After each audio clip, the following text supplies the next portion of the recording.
Okay, that's fantastic. All right, that is not a placebo.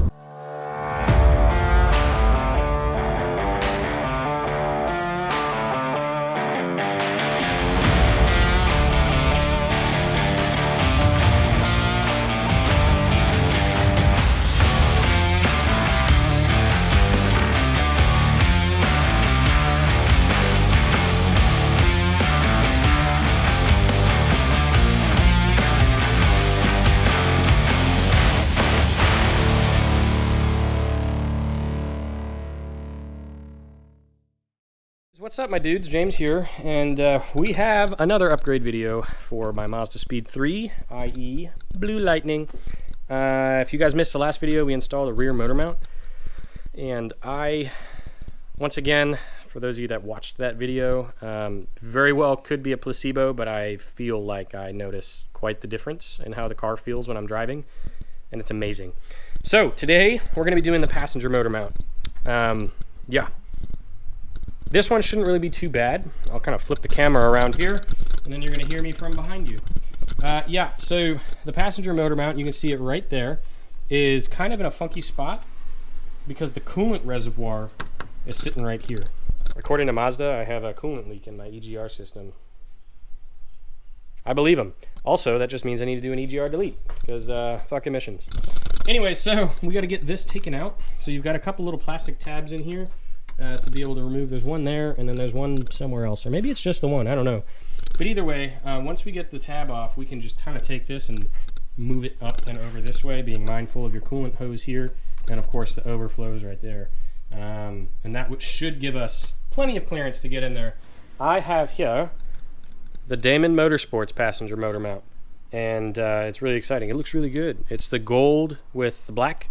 They have a gold metal mount. They also have a red one, and then maybe a black one, but then for the rubber they do black or red, and I wanted the gold with the black, either that or the solid black, but preferably the gold, just because it's a little hint, and I feel like accents of gold kind of throughout is gonna be really, really dope with the blue kind of theme that I'm going for the car. I'm going to figure out how to take this off. Like I said, I think you can just get a little flathead in here and pull this plastic out a little bit so that you can then slide this whole reservoir up. I'm pretty sure, oh yeah, there's the other one right back in there if you can see that. So I'm going to fumble with this for a minute, and then I'll show you what it looks like under it. It really wasn't too bad to get the, alright cool, that's a 10. It wasn't too bad to get the screwdriver in there. I will say start with the back one, and just kind of like jam it between the tab, and so the cab side of the tab and this plastic right here, and then this front one just kind of slides off on its own. So that's the only one that's actually like truly pinched in there, and you can just kind of wiggle it until it comes out. But yeah, it's not gonna, you gotta be really careful so these hoses don't pop off and leak coolant everywhere, especially when it's hot like it is right now. But yeah, so there is the passenger motor mount. And I will tell you that every single one of these bolts is a 17 millimeter. So 1, 2, one here is 3, one here is 4. With the exception of this little ground right here, which is a 10 millimeter. So I'm going to go ahead and get this unbolted. Like I said, I don't think you need to support the motor from underneath, but I'm going to anyways, just because. And then I will get the old one pulled off, and then we'll do a quick side-by-side comparison so that you can see how the new one looks right next to it.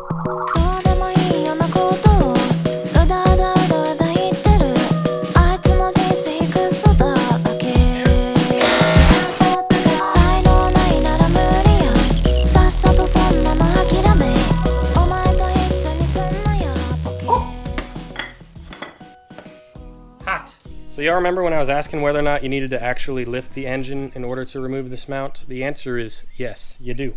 Because all the weight's dropping down on that one side.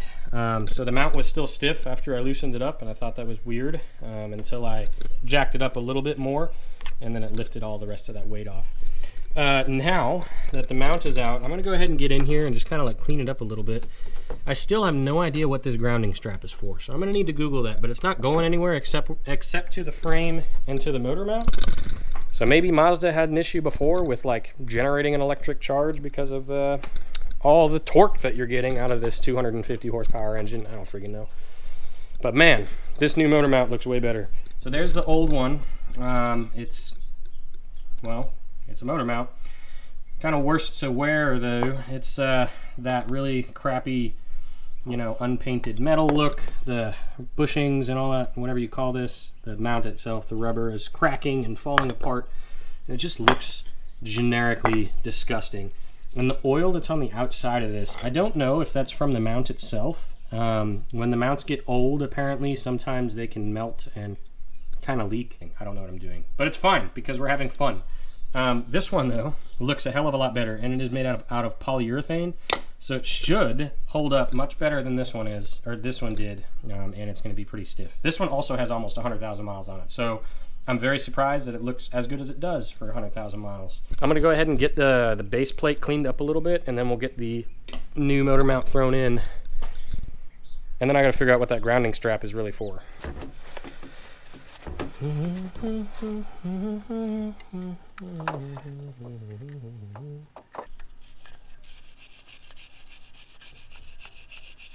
I will say that the ground wire allegedly is supposed to attach to this passenger motor mount.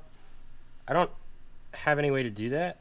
And looking at the Damond Motorsports like install video on YouTube, it looks like a different mount. So I don't know if they had, maybe this is like an upgraded mount, because their YouTube video came out in like 2000, I don't know, it says 9 years ago. So what is that, 2015? So it's very well just might be a new mount. I will say though that ground strap is only connected to the mount and then the frame underneath it. There's nothing else specifically connecting it. So it might be something, I assume it's just grounding the metal of the mount itself, since it's insulated from the polyurethane bushing, and it, you know, static electricity builds up due to friction. It's probably why it was there, and I'm sure through testing or whatever they've determined that they don't need it. Anyways, I'm going to take it out because I have no way to put it in. Also, in my researching of that, I found out that the factory passenger motor mount has hydraulic oil inside of it, and that's why it looks a little oily, because it's old and it's been leaking. So this should make a huge difference on the feeling of doing the things. All right, I'm gonna get these bolts in, and shit, I gotta look up what the torque specs are. So Google says that the torque spec for the passenger side motor mount on this car, specifically the 17 millimeter bolts, which is all of them, are 56 to 76 foot-pounds. So I'm gonna go to say 65. And it says there's 19 millimeters, but I don't believe it. But we have that torqued down to spec. We can go ahead and release the jack now. And we shouldn't see any motion out of the engine, which is great. Ooh, that handle is warm from sitting in the sun. All right. I suppose all that's left now is to go for a drive. You have everything boxed up. Oh no, my mount came off. Here we go. First start up with the passenger motor mount from Damond Motorsports installed. Oh, there is some vibration coming from that side now. Wow. I know you can feel that because you are vibrating a lot right now. Interesting. I knew getting the motor mounts that I did that was going to make more vibrations in the car. That's just, wow. It's not bad. It's just interesting. I wasn't expecting it to be, I don't know, I guess that noticeable. Cool. All right, let's go for a drive. Oh. Oh my God, you can feel that. It just feels like a race car. All right. The vibrations I feel like are going to get annoying, but I do like it a lot right now. So maybe on a long road trip it'll kind of suck, but here we go. Oh man, that's so weird. It's cool though. yeah, you can feel the engine a lot more now. That feels good. The vibrations go away whenever you're like not at around 1,000 RPM. Like, it's still there, but it's not as violent. I shouldn't say violent. It's not violent. It's not bad. It's just more feedback from the engine than you have with the standard passenger motor mount. I am curious to see if the shifts get any better, because the passenger motor mount, oh man, I like that. The passenger motor mount is supposed to minimize a lot of that twisting motion from the engine, because the rear motor mount prevents this motion, and then the passenger prevents this motion. And it's supposed to help with your shifting. Oh, and I think it does. Oh, that was smooth. Oh my God, that's so buttery smooth. Wow. Whoa. Okay, that's fantastic. All right, that is not a placebo.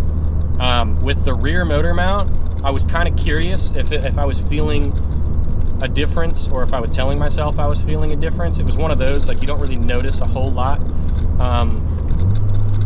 But wow, that is so much smoother on the shift.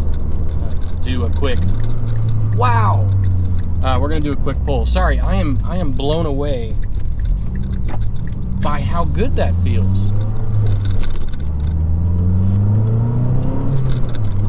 Wow. This is amazing.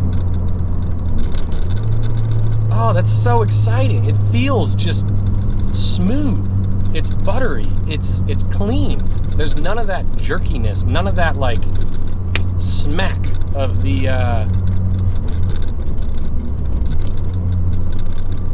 like pressure plates within the transmission, not the transmission, the clutch plates. You know, I am new to driving a manual. I've only been driving this car for a little under a year, and it's just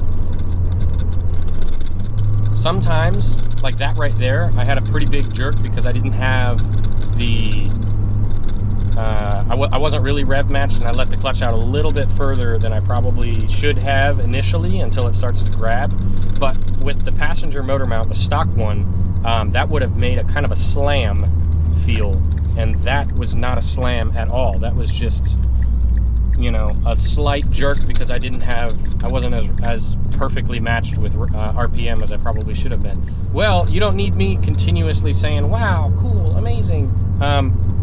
So I'm just going to stop saying these things.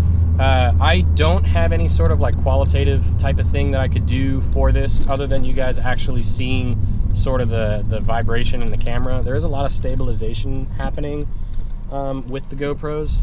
They're really good at that. But, I mean, you'll have to take my word for it. And there's really, I don't think there's any specific thing that I could do, you know, outside of the car, like shifting and all that sort of stuff, to be able to be like, this is a very obvious difference and here's how I can show you that difference, other than just saying it aloud. But there is a difference. There is a very noticeable difference. I'm really excited to spend a little bit more time with these mounts, and really getting a feel for it. If you guys missed the last video, I installed the rear motor mount, and then went for a drive with just that one. So this has the Cobb rear motor mount and the Damond Motorsports passenger motor mount. Next, I'm going to be doing the transmission mount. So if you guys are following along on the journey, maybe you have a Speed, maybe you just have a different car and you're looking in Damond Motorsports or Cobb motor mounts, and you're curious as to kind of how they react in a car, then stay tuned, because the next episode here in 2 weeks, every other Friday is when I post these. So in 2 weeks will be the transmission motor mount from Damond Motorsports, which looks really good, and hopefully it feels even better once it's in the car. So I hope you guys have enjoyed. If you have, come back and see me again, like I said, and I will see you in 2 weeks. Man, I need to come up with a good outro.